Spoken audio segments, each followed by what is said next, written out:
She tried to discredit him on live TV. His response. It changed everything. The email came late in the afternoon, a short, formal message from the producers of The Morning Exchange, one of the most watched talk shows in the country. They wanted Darius Bell, tech entrepreneur and CEO of Innovis, to be a guest on their upcoming segment about diversity in business. Darius had seen this play before. A mainstream platform suddenly remembering black entrepreneurs exist, trotting them out for a few minutes of applause before moving on to the next trending topic. But this was different. Innovis wasn't some upstart. They had just secured a multi-million-dollar defense contract, outbidding some of the biggest names in the industry. That wasn't luck. That was 2 decades of relentless work. Still, he hesitated before accepting. Something felt off. His assistant, Tasha, picked up on his hesitation. "You sure you want to do this? You know how these shows are. They love a success story, but they love tearing one down even more." Darius leaned back in his chair. "I'll handle it. Besides, it's national exposure. Let's see what they have to say." Tasha exhaled, shaking her head. "Just don't let them bait you." He nodded, though deep down he knew the game. If this interview was a setup, they were playing chess with the wrong man. The morning of the interview, Darius arrived at KXNT Studios in Los Angeles. The air in the green room was cool, sterile. A young producer greeted him, barely looking up from her clipboard.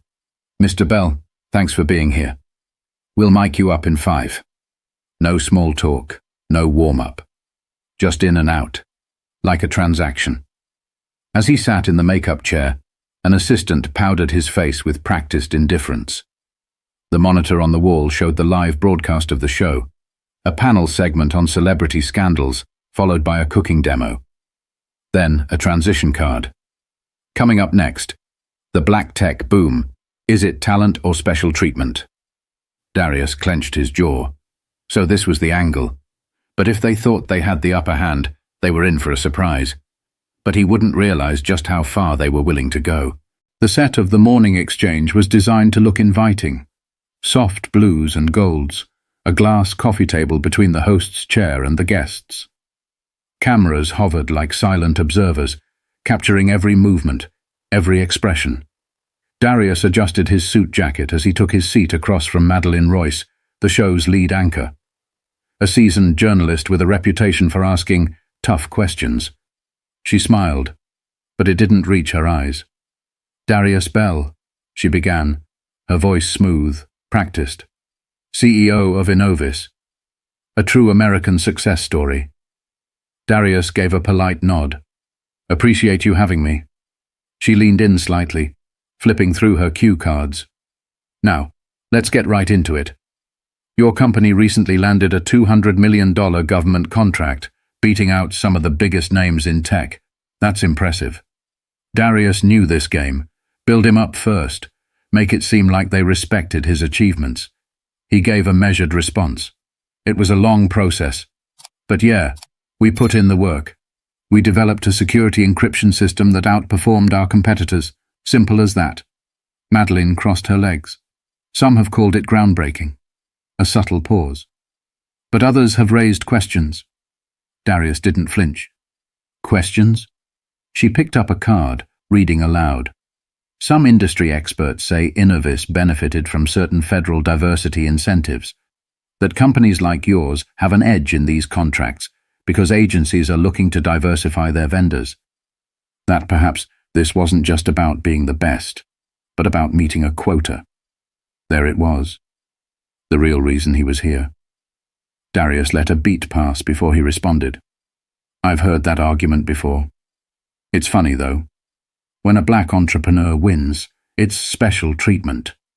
But when a legacy firm run by the same families for generations lands those same deals, nobody questions it." The air in the studio shifted. The producers, off camera, glanced at each other. Madeleine held her ground. "So, you're saying race played no role at all in your success?" Darius chuckled, shaking his head. "Let me ask you this. When SpaceX won its NASA contracts, was it because Elon Musk met a diversity quota? When Jeff Bezos landed government deals for Blue Origin, Was it because of his background? Or do we only ask that question when the CEO looks like me?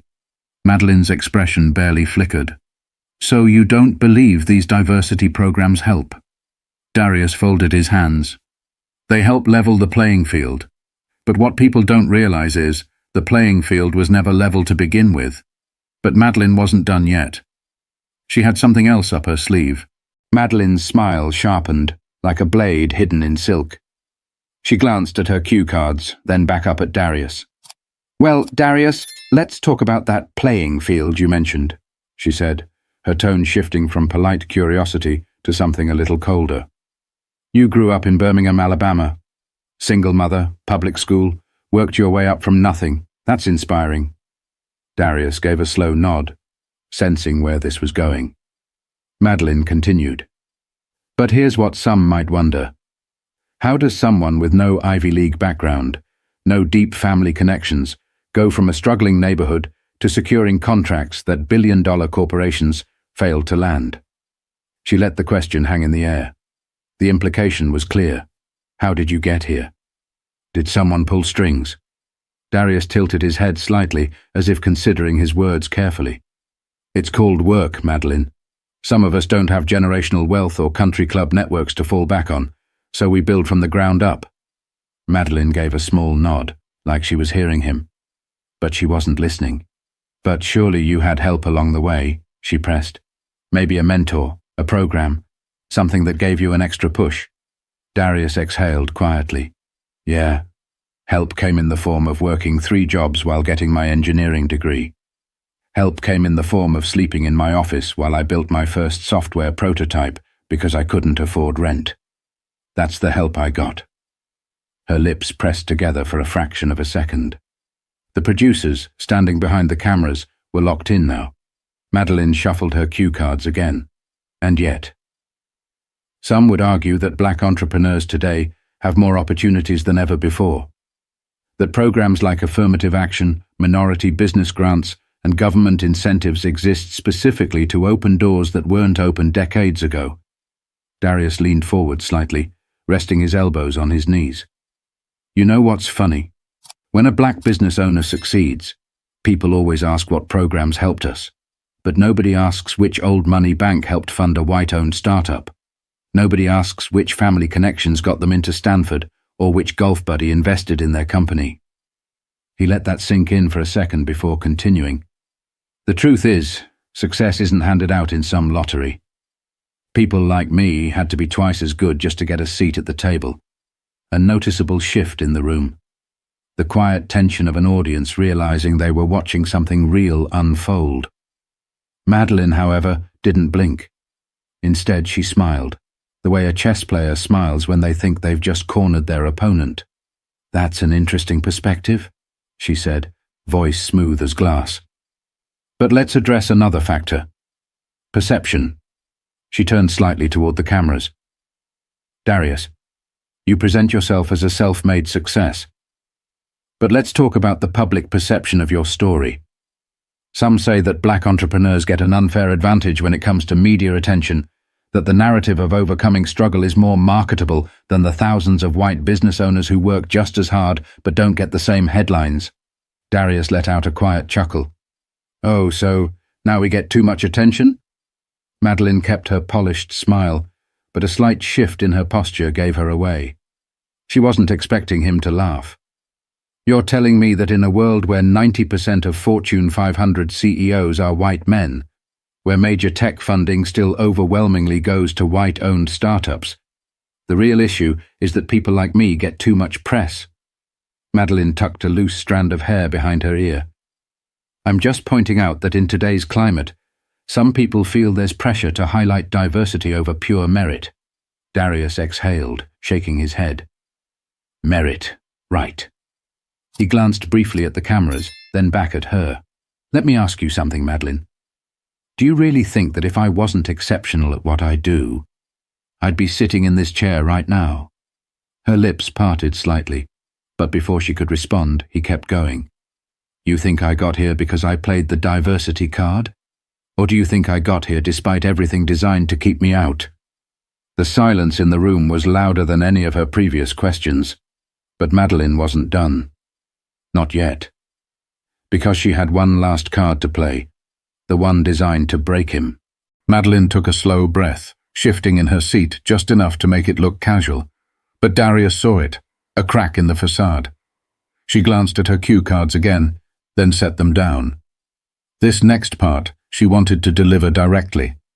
"Darius," she said, tilting her head slightly, "I think it's fair to say you're passionate about this, and I respect that.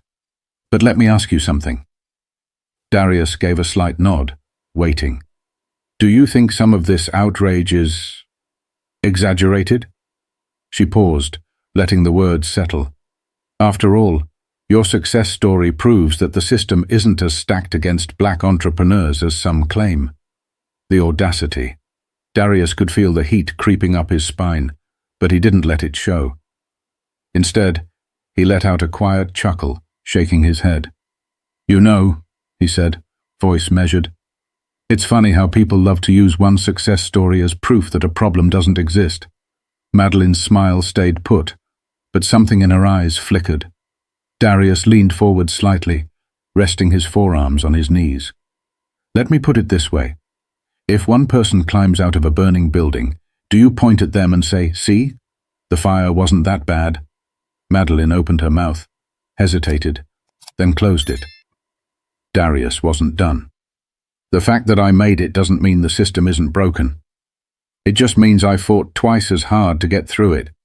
He let his words settle. Even the studio crew had stopped moving. Madeline adjusted in her seat, reaching for a controlled response. "I understand your perspective, but let's talk about another side of this."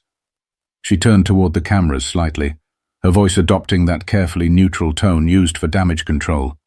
"Some might say your frustration isn't really about race," she continued, "that it's about resentment toward larger corporations. After all, you've publicly criticized big tech companies for not hiring more diverse executives." Darius tilted his head. "Resentment? No. Accountability? Absolutely." Madeline pressed her lips together for a beat. "Then what do you say to those who believe that in today's economy, success is based on hard work, not race?" Darius exhaled through his nose, then locked eyes with her. This was it. The moment. "I say," he began, "that people love to believe in fairy tales when they're the ones benefiting from them." A ripple of silence washed over the set, the kind of silence that sticks. "But let's be real," he continued, voice steady. "Black entrepreneurs still get denied loans at twice the rate of white business owners. We still receive less than 2% of venture capital funding. And even when we prove ourselves, we still get asked whether we deserved our success." Madeline sat still, listening, but not necessarily hearing. "So let's stop pretending the system isn't rigged," Darius said, his voice calm but firm. "It is, and the only people who don't see it are the ones it works for." Silence. Pure, heavy. Silence. The producers didn't cut to commercial. The control room didn't intervene. This was raw. Madeline shifted slightly, finally looking uncomfortable. She opened her mouth to speak, but Darius wasn't finished. Because this was the moment that would send shockwaves across the country. Madeline cleared her throat, glancing briefly at the off-camera producers, but there was no rescue coming. She had walked into this, and now she had to sit in it. Darius adjusted his watch, letting the silence linger just long enough to make people squirm. Then he leaned back in his chair, exhaling. "You know what the real problem is?" he said, his voice quieter now, but somehow heavier. Madeline hesitated. "What?" Darius didn't blink. "The bar isn't in the same place for everyone." She shifted slightly. "Meaning?" "I mean," Darius said, "a mediocre white man can fail upwards in this country, but a brilliant black man has to jump through flaming hoops just to get a shot." A producer off camera cursed under their breath. They knew this was going viral. Darius kept going. "A white CEO can run a company into the ground, bankrupt it, lay off thousands of employees, and somehow get hired somewhere else. Meanwhile, a black CEO has one bad quarter, and suddenly it's proof that we weren't ready for leadership." Madeline opened her mouth to respond, but he wasn't done. "And the best part?" Darius chuckled dryly. "When we actually make it, people like you sit across from us and ask if we got here because of some special advantage." Silence. Madeline's jaw tightened. It was subtle, but the camera caught it. Darius leaned forward just slightly, not aggressive, just firm, just final. "You wanted to talk about fairness?" He let out a soft, bitter chuckle. "Then let's start by telling the truth." Another silence, but this one was different. It wasn't discomfort anymore. It was impact. Madeline's expression had shifted. It wasn't just the audience watching Darius now, it was the entire country. And then, the moment. Darius turned slightly, looking straight into the camera. "I know what some of y'all are thinking right now," he said. "Some of you are nodding, because you've seen this, lived this." He let his gaze hold. "And some of you are sitting there, frowning, arms crossed, telling yourself this isn't real, that I'm just playing victim, that it's all in my head." His lips pressed together for a second before he finished.